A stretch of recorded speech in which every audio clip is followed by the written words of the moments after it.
자신을 포기할 때 성령을 받습니다.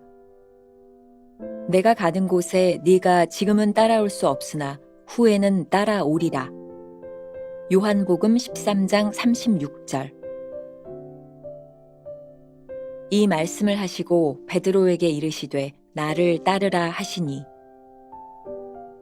3년 전에도 예수님께서 이 말씀을 하셨습니다. 나를 따라오라. 이때 베드로는 예수님을 쉽게 따라갈 수 있었습니다. 예수 그리스도의 매력이 그를 사로잡았기 때문입니다.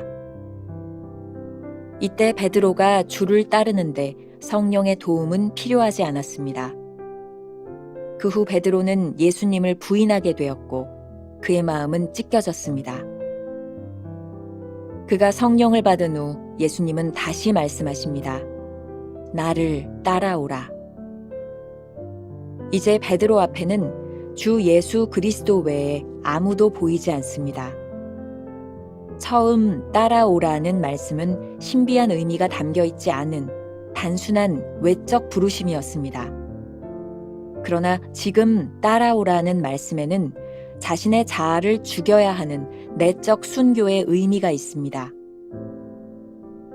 이 두 부르심의 사이에는 베드로가 저주 및 맹세로 예수 그리스도를 부인하는 사건이 있었습니다. 이 사건으로 베드로는 결국 자신에 대해 포기하게 되었고 자신 안에는 의지할 것이 없음을 발견했습니다.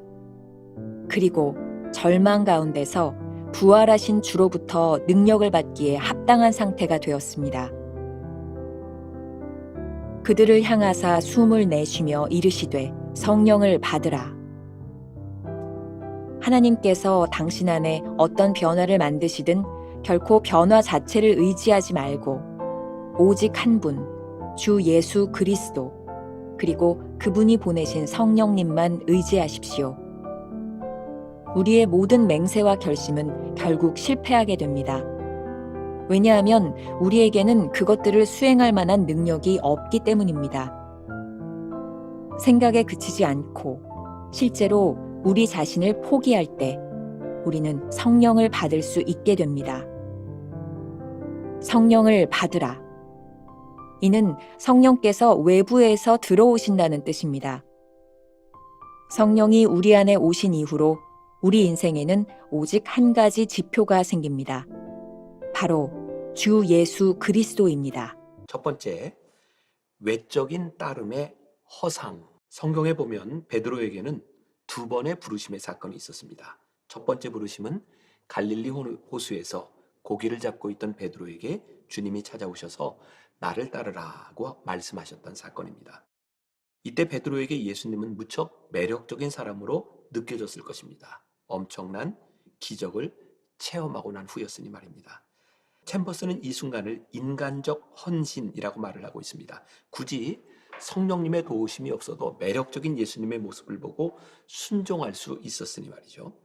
하지만 오늘 본문에서 예수님은 베드로에게 아주 가슴 아픈 말씀을 하십니다.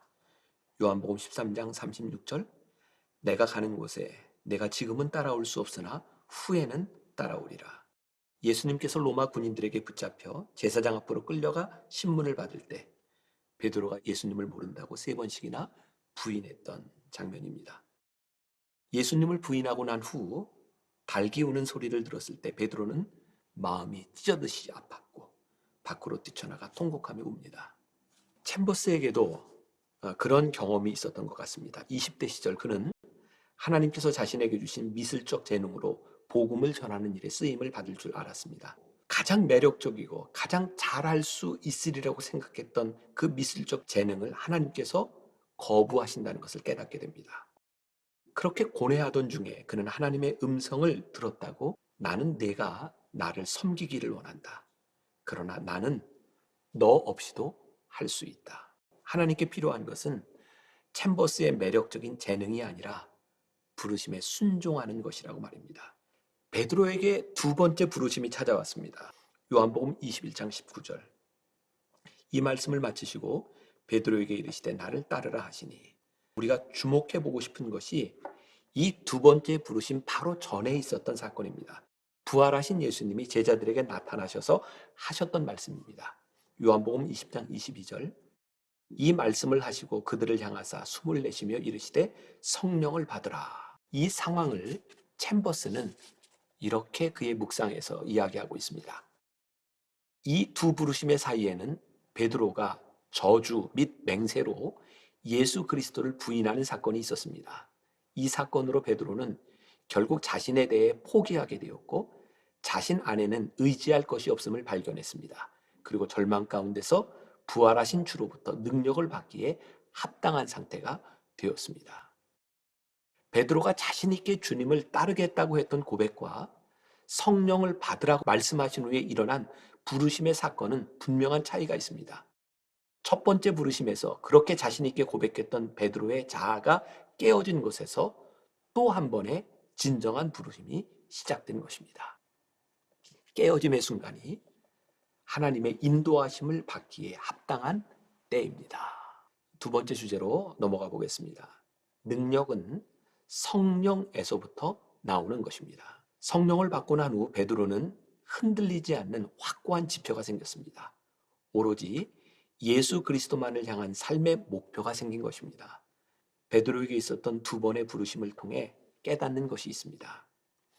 자의적 헌신은 처참하게 깨어지지만 성령의 인도하심은 우리를 끝까지 인도하신다는 것입니다. 챔버스의 말입니다. 우리의 모든 맹세와 결심은 결국 실패하게 됩니다. 왜냐하면 우리에게는 그것들을 수행할 만한 능력이 없기 때문입니다.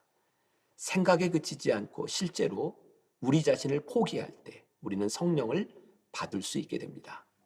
성령을 받으라. 이는 성령께서 외부에서 들어오신다는 뜻입니다.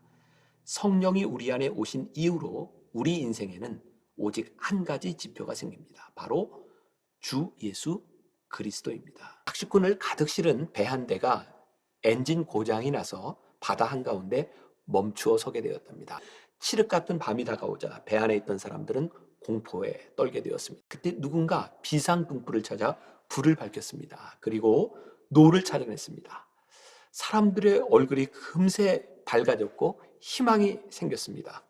문제는 방향을 알 수 없는 것이었습니다. 다시 사람들은 절망에 빠지기 시작합니다. 그때 한 사람이 나서서 등불을 끄자고 했습니다. 사람들은 말도 안 된다고 반대했습니다. 그렇지 않아도 두려운데 불이 꺼지면 어떡하냐고 말이죠.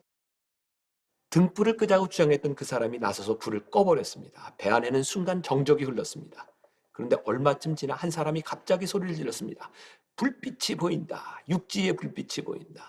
바로 앞에 있었던 비상등불 때문에 가려져 있던 육지의 불빛이 주위가 어두워지자 보이기 시작한 것입니다.